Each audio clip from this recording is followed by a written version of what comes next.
Assalamualaikum warahmatullahi wabarakatuh. Perkenalkan, nama saya Devi Sapnalva Simanjuntak, selaku staf layanan akademik dan kemahasiswaan Universitas Trisakti Balikpapan. Pada kesempatan kali ini saya akan menyampaikan materi mengenai tata krama dan sopan santun. Pertama-tama kita harus tahu dulu nih, apa sih tata krama itu?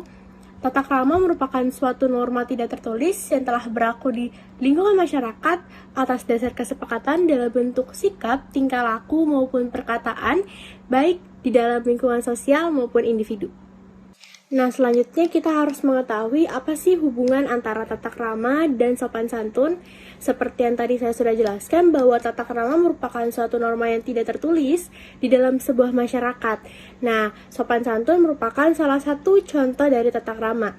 Jadi, sopan santun merupakan sebuah tingkah laku sesuai nilai dan norma yang berlaku di dalam masyarakat. Artinya, norma yang berlaku pada sopan santun adalah norma tata krama.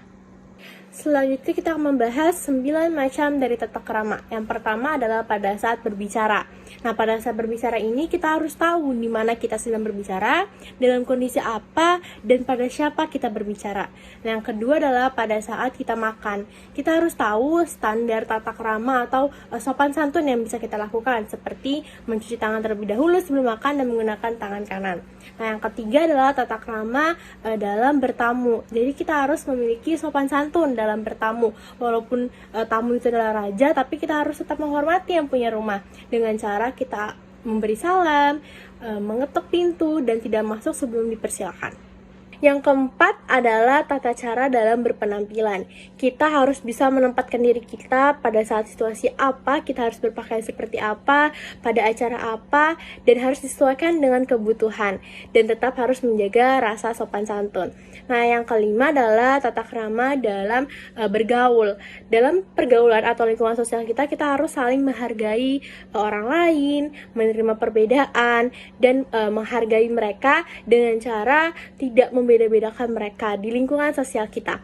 Nah, yang keenam adalah tata krama dalam bekerja. Kita sebagai pekerja di sini memiliki tujuan yang sama pastinya. Maka kita harus menyelesaikan tanggung jawab kita dan tetap menghargai rekan-rekan kerja kita ketika kita tidak menyukai sesuatu. Kita harus tetap profesional dalam bekerja.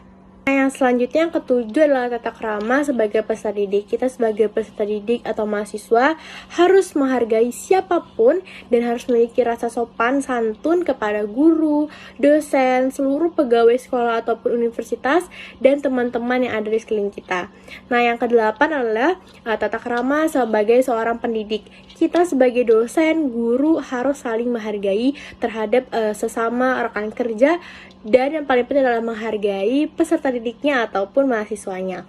Dan yang terakhir adalah tata krama kita kepada orang yang lebih tua. Khususnya ketika kita tinggal di Indonesia, tata krama ini sangat penting untuk diberlakukan, karena ketika kita bertemu dengan orang yang lebih tua, kita harus akan menjadi lebih sopan atau harus memiliki tata krama yang baik gitu. Seperti tidak memotong pembicaraan ataupun mendominasi orang yang lebih tua daripada kita. Dan yang terakhir kita akan membahas tata krama dan budaya sopan santun di dunia pendidikan. Nah, sopan santun saya tadi kan adalah suatu perilaku cerminan dari norma. Nah, normanya adalah norma tata krama. Di sini ada 3 cara yang dapat kita lakukan sebagai mahasiswa atau sebagai peserta didik untuk merealisasikan tata krama dan sopan santun dalam dunia pendidikan. Nah, yang pertama adalah menghargai pendapat orang lain dan mendengarkannya dengan sungguh-sungguh. Jadi misal kita ada di satu forum diskusi yang mana saya mengeluarkan pendapat dan disanggah oleh orang lain, maka saya harus menerimanya dan saya harus mendengarkan pendapat tersebut sehingga kita menemukan jalan keluar dari diskusi tersebut. Nah, yang kedua adalah jangan lupakan 3 magic word atau 3 kata ajaib, yaitu maaf, tolong, dan terima kasih.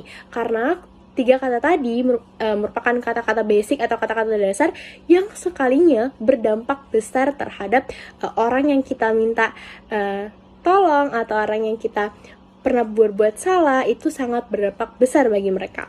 Nah, yang terakhir adalah kita harus menggunakan bahasa yang baik, bahasa Indonesia yang baik dan benar pastinya. Dan kita harus menerapkan sopan santun dalam berbicara dan menempatkan diri kita di mana kita berbicara dan pada siapa kita berbicara. Sekian penjelasan saya mengenai tata krama dan sopan santun, khususnya di dunia pendidikan atau di dunia perkuliahan. Mohon maaf jika ada kesalahan. Saya akhiri. Wassalamualaikum warahmatullahi wabarakatuh.